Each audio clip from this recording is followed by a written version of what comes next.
ടാറ്റ ഏട്ടാ. ടാറ്റ, നീ പൊയ്ക്കോ.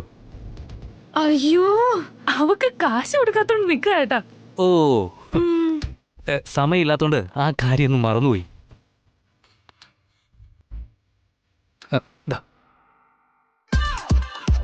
ഞാൻ കോളേജിലേക്കാ പോകുന്നത് ഏട്ടാ. നീ പൊയ്ക്കോ. 10 രൂപയുള്ളൂ എന്ന് അവള് ചോദിക്കുന്നേ. 10 രൂപയ്ക്ക് എന്ത് കിട്ടാനെന്ന് ഒന്നും അറിയാത്തവരെ പോലെയാണല്ലോ നീ ചോദിക്കുന്നത്.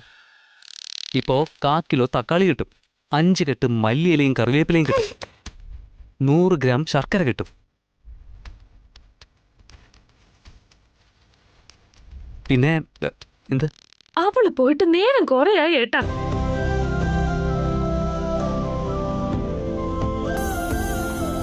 ഓൺ ഓഫ് ഓൺ ഓഫ് എത്ര പ്രാവശ്യം ഇങ്ങനെ ചെയ്യൂ ഏട്ടാ?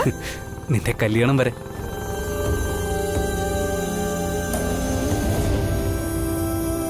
ലക്ഷ്മി, എനിക്കൊന്നും വേണ്ട ഏട്ടാ, സമയാവുന്നു.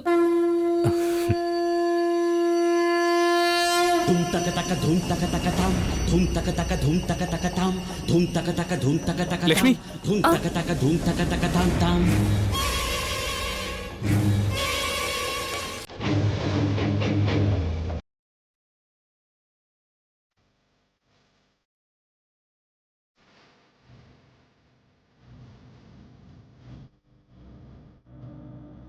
നിന്റെ പേര് ലക്ഷ്മി, എൻ്റെ പേര് പുഷ്പരാജ്.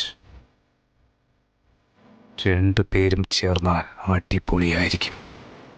പുന്നാര പുഷ്പരാജ്.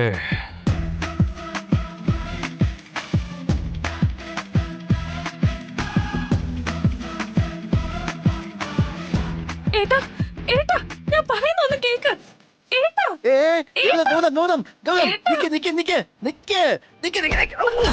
അയ്യോ ഏട്ടാ, ഞാൻ പറയുന്നൊന്ന് തവണ കേക്ക്. പുഷ്പരാജ്,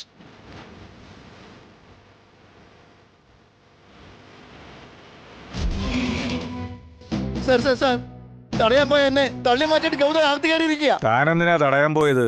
സാർ ആ പുഷ്പ ലക്ഷ്മി ടീച്ചറിന് ലവ് ലെറ്റർ കൊടുത്തു സാർ. വാട്ട്? സ്കൂളിൽ നീ ഇതുപോലത്തെ വൃത്തികെട്ട പരിപാടിയാണ് ചെയ്യുന്നതെന്ന് അറിഞ്ഞാൽ നിന്റെ അച്ഛനും അമ്മയും നാണം കെട്ട് തല കുരിക്കോടാ. നീ ഈ സ്കൂളിലോട്ട് വരുന്നത് എന്തിനാടാ? പെണ്ണുങ്ങൾക്ക് ലവ് ലെറ്റർ എഴുതാനോ? ഇവനെ എന്ത് ചെയ്യണമെന്ന് സാറ് തന്നെ പറ. കൊച്ചുകുട്ടിയല്ലേ ഗൗതം, വിട്ടേക്ക്. അങ്ങനെ വെറുതെ വിടാനൊന്നും പറ്റില്ല സാർ. പറടാ. എന്ത് പറയാനാ അങ്കിൾ? നിനക്ക് ലക്ഷ്മി എന്ന് പറയുമ്പോ ആരാടാ? ചേച്ചി. രാവിലെ സ്കൂളിലോട്ട് വന്നിട്ട് പ്രതിജ്ഞയൊക്കെ ചെയ്തിട്ടല്ലേ ക്ലാസ്സിൽ കയറുന്നത്? പ്രതിജ്ഞ എന്നൊക്കെ പറഞ്ഞ പുഷ്പരാജന് മനസ്സിലാവില്ല ഏട്ടാ. പിന്നെ എന്ത് പറയണം? പ്ലെഡ്ജ്. അത് തന്നെ പറഞ്ഞല്ലോ. പറഞ്ഞു അങ്കിൾ. എന്നാ പറ. India is my country, all Indians are my brothers and sisters. Uncle, എനിക്കൊരു സംശയം അങ്കിൾ. എന്താടാ? എല്ലാവരെയും ചേച്ചി അനിയത്തിയായി കരുതിയാല് ഞാൻ വളരുമ്പോ ആരെ അങ്കിൾ കല്യാണം കഴിക്കുക? ഇവൻ ആരാ സാർ ഇവിടെ സീറ്റ് കൊടുത്തത്? പുഷ്പരാജ് എന്ന് പറഞ്ഞപ്പോൾ ഞാൻ എന്തൊക്കെയോ കരുതി, പക്ഷെ ഇവൻ ആള് ചില്ലറക്കാരനല്ല.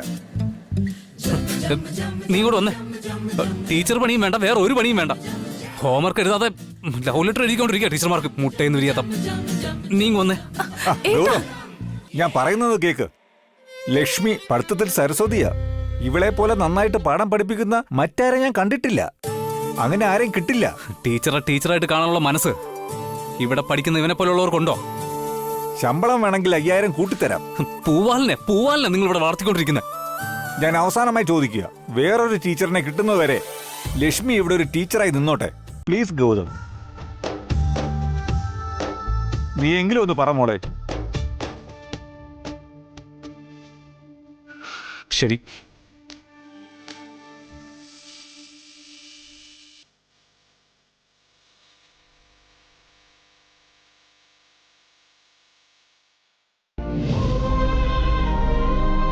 വിവാഹം ആലോചിക്കുന്നു എന്ന് പറഞ്ഞത് കേട്ടപ്പോ തന്നെ അവളുടെ മുഖം തന്നെ വാടിപ്പോയി. പുറത്തിറങ്ങിയിട്ടേയില്ല.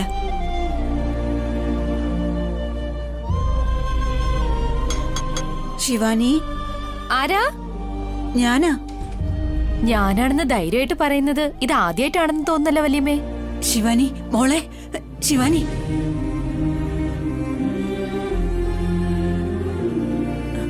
ഏയ്, വല്യമ്മേ? നീ കരഞ്ഞില്ലായിരുന്നോ? എന്തിന്? നിന്റെ വല്യച്ഛൻ എന്നെ അടിച്ചതുകൊണ്ടല്ല നീ കരയൂന്ന് പറഞ്ഞത്. കല്യാണക്കാര്യം പറഞ്ഞ ഉടനെ ബെഡിൽ വീണ് കിടന്ന് കരയായിരിക്കും എന്ന് വിചാരിച്ചു. വല്യച്ഛനെ കണ്ട് ഞാൻ പേടിക്കാറുണ്ട്. എന്ന് വെച്ച് വല്യച്ഛൻ പറയുന്ന കേട്ട് ടെൻഷനൊന്നും ആവാറില്ല. എനിക്കൊരു ആലോചനയ്ക്ക് വേണ്ടി വല്യച്ഛൻ 3-4 നാട് കറങ്ങണം. എന്നാ ഞാൻ ഈ നാടെല്ലാം ചുറ്റി 2 റൗണ്ട് കറങ്ങി വന്നാ റണ്ണിങ് പ്രാക്ടീസ് ചെയ്ത പോലെ ആകും. ഏയ്, അദ്ദേഹം അറിഞ്ഞ നിന്റെ കാല് വെട്ടിക്കളയും. എന്റെ കാല് വെട്ടിക്കളഞ്ഞ അമ്മായിയുടെ വീട്ടിൽ പോവാൻ പറ്റില്ലെന്ന് വല്യമ്മ പറഞ്ഞേക്ക്. നീ വെറുതെ പ്രശ്നങ്ങൾ ഉണ്ടാക്കാൻ നിൽക്കണ്ട. ഞാൻ പറയുന്നത് കേൾക്ക്. വല്യമ്മ പറയുന്ന കേട്ട് ഗായത്രി ചേച്ചിക്ക് എന്താ സംഭവിച്ചത്? പഠിത്തം പാതിക്ക് നിന്നുപോയി. പഠിത്തത്തിന് വേണ്ടി തല കുനിക്കേണ്ടി വന്നു. അത് നോക്ക്.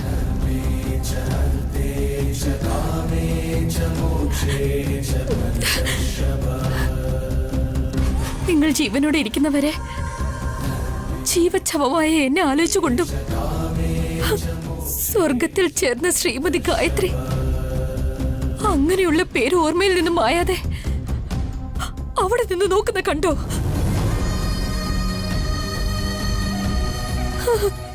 ചേച്ചി വെറും പാവമായിരുന്നു. നിനക്ക് ജീവിക്കാൻ അറിയില്ല എന്ന് പറഞ്ഞപ്പോ മരിക്കാൻ അറിയാന്ന് പറഞ്ഞ് ആത്മഹത്യ ചെയ്തു എന്റെ ചേച്ചി.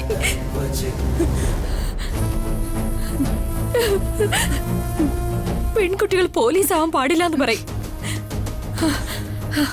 എന്താ പെൺകുട്ടികളാവുമ്പോ ചേച്ചിയെ പോലെ ആകാതിരിക്കാൻ ഞാൻ പോലീസ് ആകാൻ തീരുമാനിച്ചിരിക്കുക.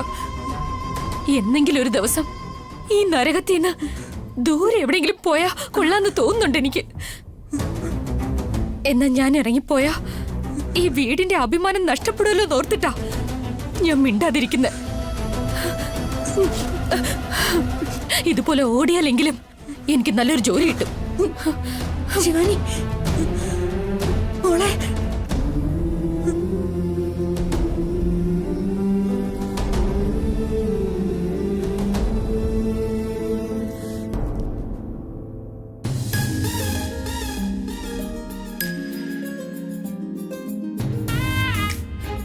ഒരു പാക്കറ്റ് ചപ്പാത്തി വരുമോ? 60 രൂപയാ. ടി വി കാണിക്കുന്ന പോലെ ആവോ അത്? അത് നിങ്ങൾ ഉണ്ടാക്കുന്ന പോലെ ഇരിക്കും. എടാ ആ ഏട്ടാ, എടുത്തു കൊടുക്കാൻ നോക്ക്.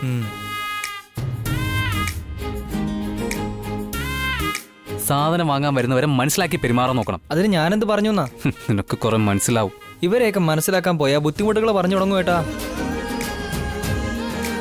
ഗൗതം, സാധനങ്ങളൊക്കെ എടുത്തു വെച്ചോ? എല്ലാം എടുത്തു വെച്ചിട്ടുണ്ട് ചേട്ടാ. മൊത്തം 501 ഡാ അതങ്ങെടുത്ത് കൊടുക്ക്. ദാ, ബാക്കി 1 രൂപയോ? 1 രൂപയല്ലേ മോനെ? ഗൗതമേട്ടൻ വേണമെങ്കിൽ ജീവൻ പണയം വെക്കും. 5ന്റെ പൈസ വിടില്ല.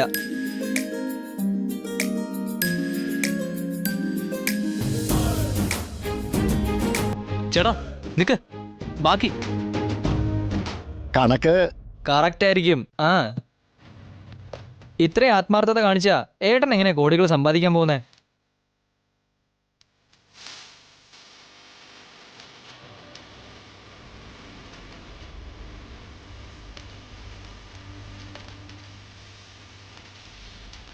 ഗൗതം, ഉം?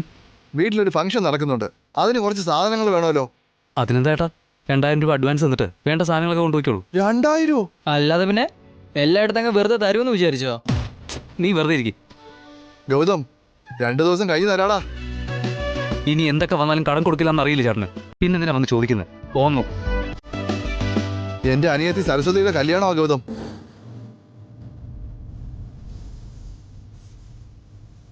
കഴിഞ്ഞ ഉടനെ മുഴുവൻ പൈസ തന്നേക്കാം. ഇപ്പൊ അഡ്വാൻസ് തരാൻ എന്റെ കയ്യിൽ കാശില്ല. ഇപ്പൊ അഡ്വാൻസ് തരാൻ കാശില്ലാത്ത ആളെല്ലാം കഴിയും എങ്ങനെയാ?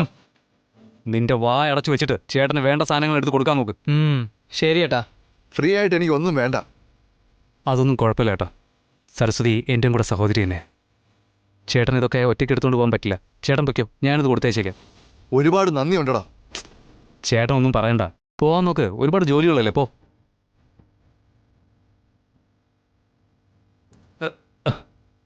എന്താണ്? അനിയത്തിയുടെ കല്യാണമാണെന്ന് പറഞ്ഞപ്പോ തന്നെ ഏട്ടന്റെ ബാലൻസ് തെറ്റിയെന്നാ ഞാൻ പറയുന്നത്. സഹോദരിയുടെ കല്യാണമെന്ന് പറയുമ്പോൾ ഒരു സഹോദരൻ എത്രമാത്രം കഷ്ടപ്പെടേണ്ടി വരുമെന്ന് എനിക്ക് നന്നായിട്ട് അറിയാടാ. ഫീലിങ്സ് ഒക്കെ അവിടെ നിൽക്കട്ടെ. ഇങ്ങനെയെല്ലാം ഫ്രീ ആയിട്ട് കൊടുക്കാൻ നിന്നാ ഏട്ടൻ എപ്പോഴാ ഒന്ന് സമ്പാദിക്കുന്നേ? ആ ചേട്ടന് ഞാനിപ്പോൾ ചെയ്ത സഹായം പോലെ എൻ്റെ സഹോദരിയുടെ കല്യാണം നടക്കുമ്പോഴും ദൈവം എന്നെ സഹായിക്കാതിരിക്കില്ലല്ലോ. ദേവിയുടെ പ്രശ്നം തന്നെ ഏട്ടനെ തീർത്തത്. അപ്പൊ ഏട്ടന്റെ പ്രശ്നങ്ങൾ ആര് മാറ്റാനാ? ഏട്ടന് ഒരു സഹോദരി മാത്രമല്ല ഉള്ളത്, 4 സഹോദരിമാരാ ഉള്ളത്.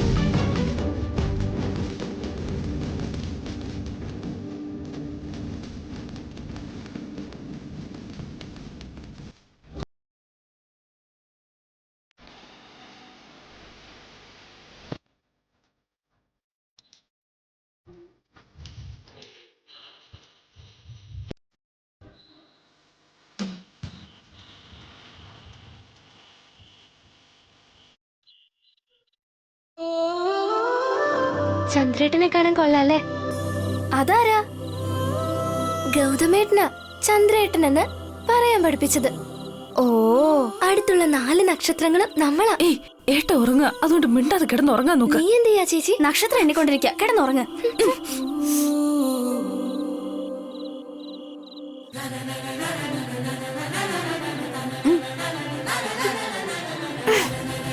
എന്താ എന്താടി? എനിക്ക് ബോക്സിംഗ് എന്തുമാത്രം ഇഷ്ടമാണെന്ന് അറിയില്ലേ ചേച്ചി? അതുകൊണ്ട് ഇപ്പൊ എന്താ? ബോക്സിംഗ് ഗ്ലൗസ് വാങ്ങി തരുവോ? അതിന് ചോക്ലേറ്റിന്റെ വിലയൊന്നുമല്ല. വില എത്രയാന്ന് പറയ്. Just 2000 rupees only. നമ്മൾ എവിടുന്നാ വന്നെന്നറിയാലോ? വയറ്റിൽ നിന്നാ. കൊതുകനടിച്ചതാ. എനിക്ക് ഉറക്കം വരുന്നു. Good night. വാങ്ങിത്തരുവോ? സ്വപ്നം കാണാം കണ്ണടച്ചു കിടന്ന. നമ്മുടെ അവസ്ഥ എന്താണെന്ന് നിനക്കറിയില്ലേ? പറ ചേച്ചി. ചേച്ചി പറഞ്ഞ ഏട്ടൻ കേക്ക് പ്ലീസ്. ഏട്ടനെ എങ്ങനെ വെറുതെ കഷ്ടപ്പെടുത്തണോന്ന് ആലോചിക്കുന്നേ. ധൈര്യമില്ലെന്ന് പറ. എനിക്ക് വേണ്ടി ആരും ഇപ്പൊ ബുദ്ധിമുട്ടൊന്നും സഹിക്കണ്ട. നേരെ ഒന്ന് വെളുത്തോട്ടെ. എനിക്കറിയാം എന്ത് വേണോന്ന്.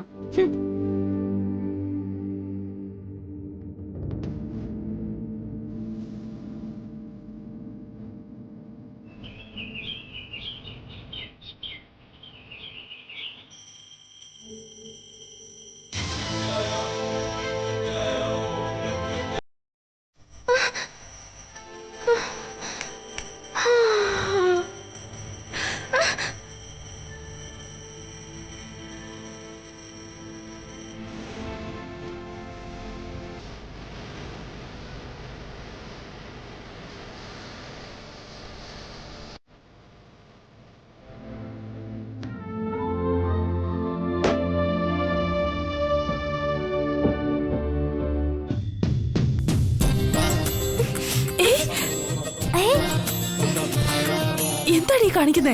പല്ല് തേച്ചോണ്ടിരിക്കോ? ഇങ്ങനെയോ? പേസ്റ്റിൽ ഉപ്പുണ്ടോ ഇല്ലയെന്ന് നോക്കാനുള്ള സമയമൊന്നും ഇല്ല ഇപ്പൊ. അതുകൊണ്ട് ഉപ്പിട്ട് പല്ലേക്കുക. എടി, മണിയച്ച കേട്ടാ എഴുന്നേറ്റത്.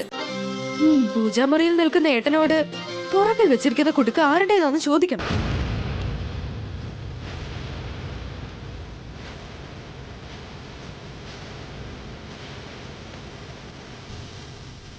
പൂച്ചയുടെ കഴുത്തിൽ മണി കെട്ടാനാ നോക്കുന്നേ. നിനക്ക് പേടിയോ?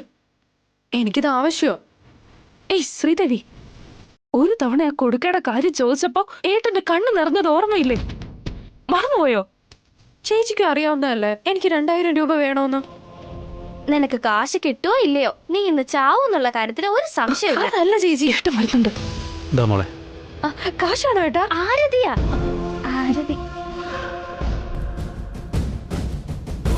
ദുർഗ എവിടെ? ഇപ്പൊ അങ്ങോട്ട് പോയതേ ഉള്ളൂ. സൂര്യ നമസ്കാരം ചെയ്യാനായിട്ട് പുറത്തേക്ക് പോയതാ. ശ്രീദേവി, നിനക്ക് എത്രയാ വേണ്ടേ? ഞാൻ പറഞ്ഞ ചേട്ടൻ കേട്ടോ? 2000 രൂപ വേണം ഏട്ടാ. 2000 രൂപ വേണം. നിന്നേക്കാളും ഇത്രയും മുതിർന്ന ലക്ഷ്മിയും ഗൗരിയും പോലും എന്നോട് ഇത്രയും പൈസ ഇതുവരെ ചോദിച്ചിട്ടില്ല. നിനക്കെന്തിനാ മോളെ ഇത്രയും പൈസ?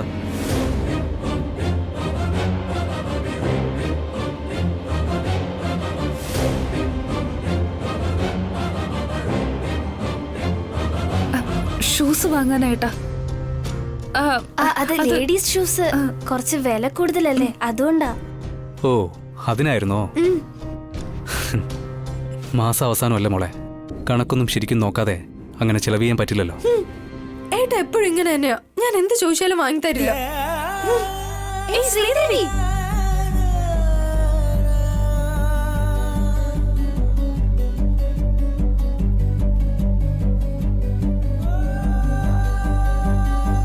കുഞ്ഞായിരുന്നപ്പോ തന്നെ അവൾ ഇങ്ങനെയല്ലേ ഏട്ടാ. അതുകൊണ്ട് ഏട്ടനോട് ഇങ്ങനെയൊക്കെ പറയോ? ഇവളെ ഇന്ന് ഗൗരി,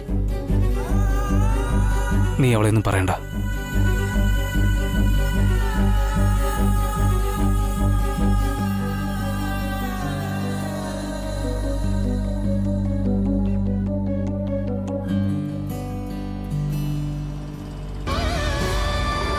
വാ, വേഗം വാ.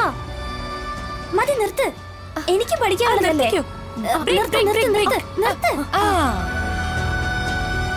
നീ കൂടി വാ ചേച്ചി, നമുക്ക് സ്കൂട്ടർ ഓടിക്കാൻ പഠിക്കാം. നീ ചെല്ലു ദുർഗ. ഏട്ടനോട് വഴക്കിട്ടിട്ട് ശ്രീദേവി ചേച്ചി പോലും ചിരിച്ചോണ്ടല്ലേ ഇരിക്കുന്നെ. കണ്ടില്ലേ, ചേച്ചിയാ വിഷമിച്ചിരിക്കുന്നെ. നീ വണ്ടി നിറങ്ങ, ഞാനൊന്ന് പഠിക്കട്ടെ. എനിക്കും പഠിക്കണം. ആദ്യം ഞാനാ. ഏയ്, ഇത് ഓട്ടയൊന്നുമല്ല, 3 പേർക്കും കൂടെ കേറിയിരിക്കാം. കാർ എടുത്തിട്ട് വാ ശിവാനി. ലക്ഷ്മി ചേച്ചിക്കും കൂടെ അതിൽ കേറാലോ. നിങ്ങൾ ഓടിച്ചു പഠിക്ക്, ഞാനിപ്പോ വരാവേ. ആദ്യം ഞാൻ ഓടിക്കട്ടെ. ഇല്ല, ഞാൻ ആദ്യം.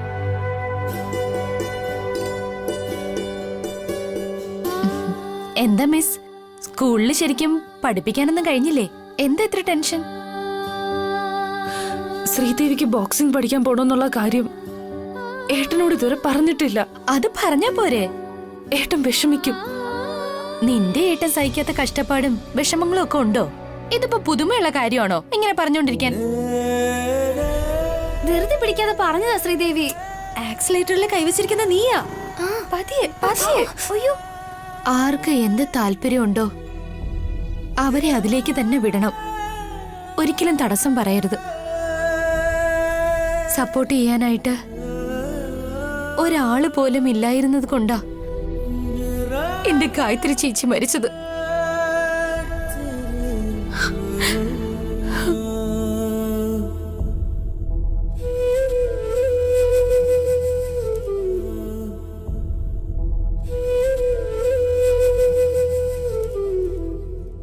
അമ്മയുടെ വീട്ടിലെ പ്രശ്നം നടന്നപ്പോ സ്വന്തം വീട്ടിലെങ്കിലും സ്നേഹം കിട്ടുമെന്ന് കരുതി തിരിച്ചു വന്ന ഗായത്രി ചേച്ചിയെ ആരും മനസ്സിലാക്കാത്തത് കൊണ്ട് തിരിച്ചു വരാത്ത ലോകത്തേക്ക് ചേച്ചി പോയി. ലക്ഷ്മി, വിഷമിക്കാതിരിക്കും ശിവാനി. ചേച്ചിയുടെ ജീവിതം പോലെ ഒരു പെൺകുട്ടിയുടെ ജീവിതവും പാതി വഴിയിലായി പോകരുതെന്നാ ഞാൻ പറയുന്നത്. നമ്മുടെ സ്വന്തം കാലിൽ നിന്നാ മാത്രമേ നമുക്കൊരു വിലയുണ്ടാവൂ. പോലീസ് ആകണമെന്ന് വിചാരിക്കുന്ന നിന്നെ കാണുമ്പോ ഏതൊരു പെൺകുട്ടിക്കും തീർച്ചയായും ധൈര്യം ഉണ്ടാവും.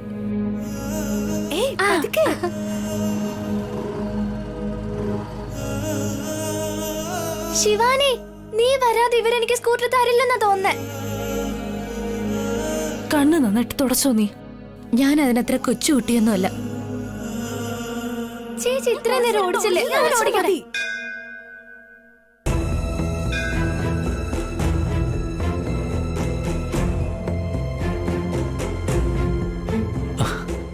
തിരുമേനി, വരൂ ഗൗതം, നിന്നെ കാണാൻ ഭഗവാൻ തന്നെ കാത്തിരിക്കുക. അല്ല, എന്താ തിരുമേനി ഇങ്ങനെയൊക്കെ പറയുന്നത്? ഞാൻ തെറ്റായി പറഞ്ഞതല്ല. ഇവിടത്തെ അനുഗ്രഹം കൊണ്ടാ ദേവിയെ ചുമന്നുകൊണ്ടുവന്ന് ഭഗവാന്റെ അടുക്കൽ എത്തിക്കാൻ നിനക്ക് സാധിച്ചത്. വിശേഷ ദിവസമായ ഇന്ന് ഭഗവാനെ അഭിഷേകം ചെയ്യാനുള്ള ഭാഗ്യവും അർഹതയും തീർച്ചയായും നിനക്ക് മാത്രമേ ഉള്ളൂ.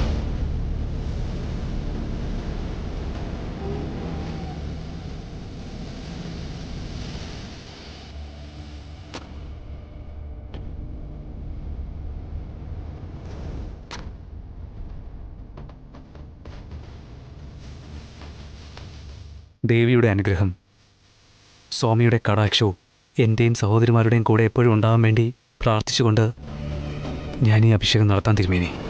ശുഭം. ഓം ക്ലീം കൃഷ്ണായ ഗോവിന്ദായ ഗോപീജനവല്ലഭായ ഹരായ പരമപുരുഷായ പരമാത്മനെ ഹരകർമ്മ മന്ത്രയന്ത്ര തന്ത്ര ഔഷധസ്ത്രാണി സംഹാര സംഹാര മുർച്ചോർമു. നിർത്തു പൂജാരി.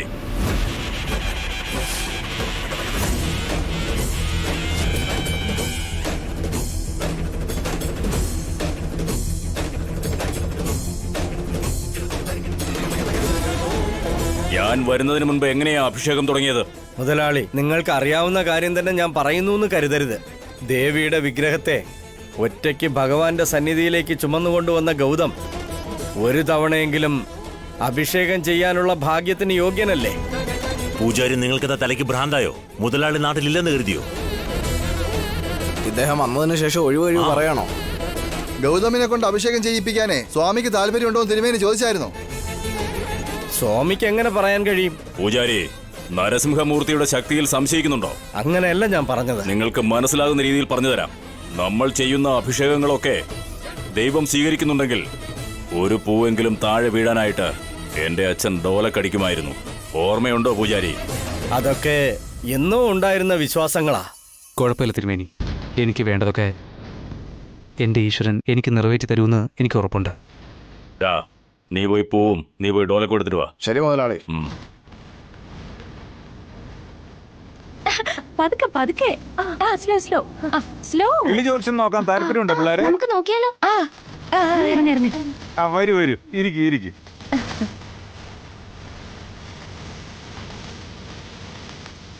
ആരുടെ പേരിൽ ആദ്യം നോക്കണ്ടേ?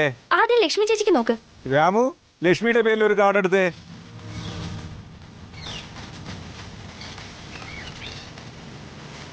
ചേച്ചിയുടേതാ.